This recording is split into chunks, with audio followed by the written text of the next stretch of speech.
ndagusuje kandi nkwifurije amahoro y'Imana ishani hirwe mu buzima wowe udukurikiye kuri Iris Rwanda TV. Ni tariki 24 z'ukwezi kwa 2025 amakuru y'isayine kuri uyu munsi wa none turagaruka ku nkuru Nyamasheke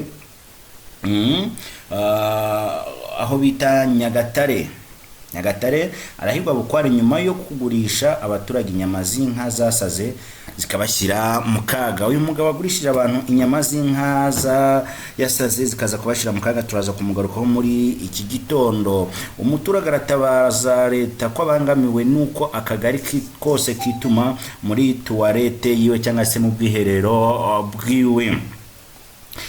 President Kisegeti yatangaje yuko mu gihe essence komeje kuzamuka abantu mwese mukwiye kuguma mu rugo. Yashizeho kuguma mu rugo kubera izamuka rya essence cyangwa se kubera izamuka ry'ikiguzi cya essence, dore ko essence komeje gutumbagira kubera intambara iri kubera muri Ukraine ndetse iri guhuza Ukraine na Israel ndetse na Iran, dore ko ku munsi w'ejo byavuga yuko Israel cyangwa se Iran yashimuse amato abiri ya Amerika.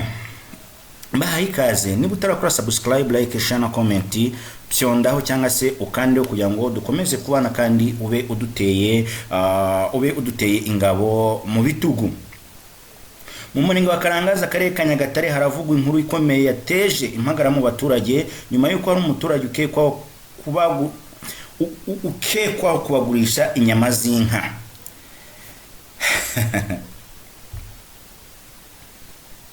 Yari yaratawe kubera kugaragaza ibimenyetso by'indwara y'ibisazi. Ese wakwibaza niba inka yari yaragaragaje ibimenyetso by'ibisazi, ubuyobozi bw'umurenge, ubuyobozi abaveterineri bashinzwe ubworozi bw'amatungo babikoze hiki byaje kugenda gute kugira ngo inka irware bamenye ko yasaze nibarangiza bayerekeye ku musozi? Mumvaga izakira cyangwa se mumvaga bizagenda gute ko tuzi ko abaturage n'inka yapfuye bakayihamba kubera impamvu zigiye zitandukanye ko bajyaga kuzitabura kandi zishwe na covid?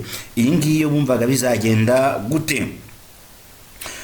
Amakuru atangwa n'ubuyobozi agaragaza ko uwo muturage uzwi nk'izina rya Twahirwa Jean Damuru bakunda kwita Nsabi, nize katari Dr Nsabi, akomeje gushakishwa nyuma yo gukekwa kuvana iyo nka aho yari yatawe akayigurisha mu baturage. Birumvikana akaniko nifuzaga akaga kubundi, niko nayo nkeneye kumva ngo yari yaravanwe mu baturage irangije iragenda iratabwa. Ese yatawe ari nzima cyangwa se yari yaratawe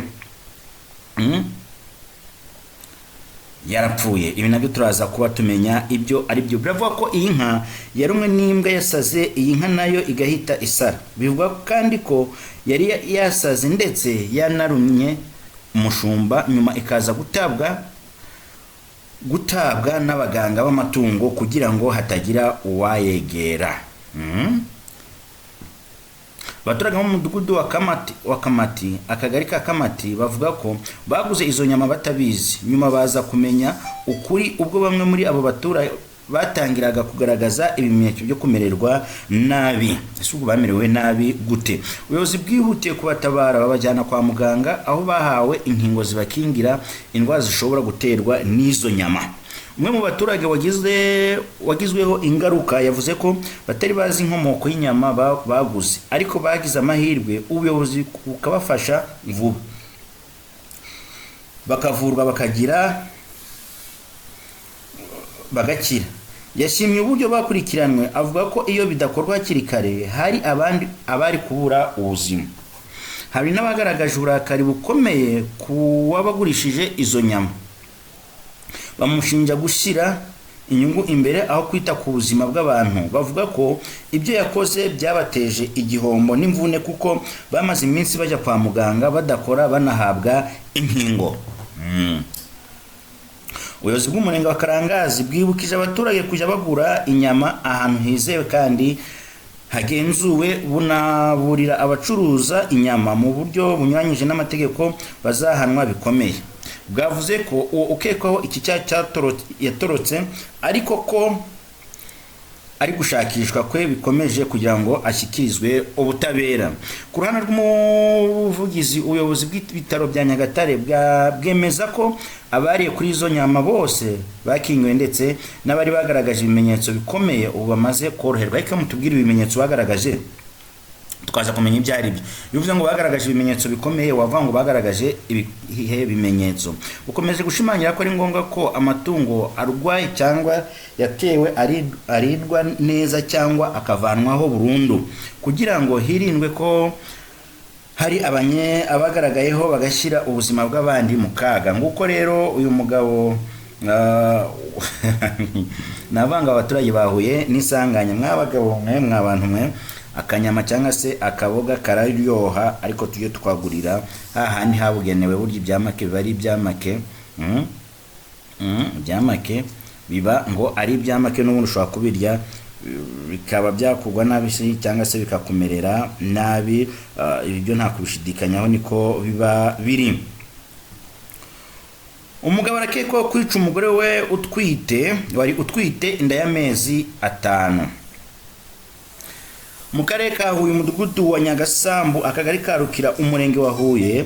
Umugore witwa Uwambajimana Claire wari utwite inda y'amezi 5. Kuki abantu muri abagome koko?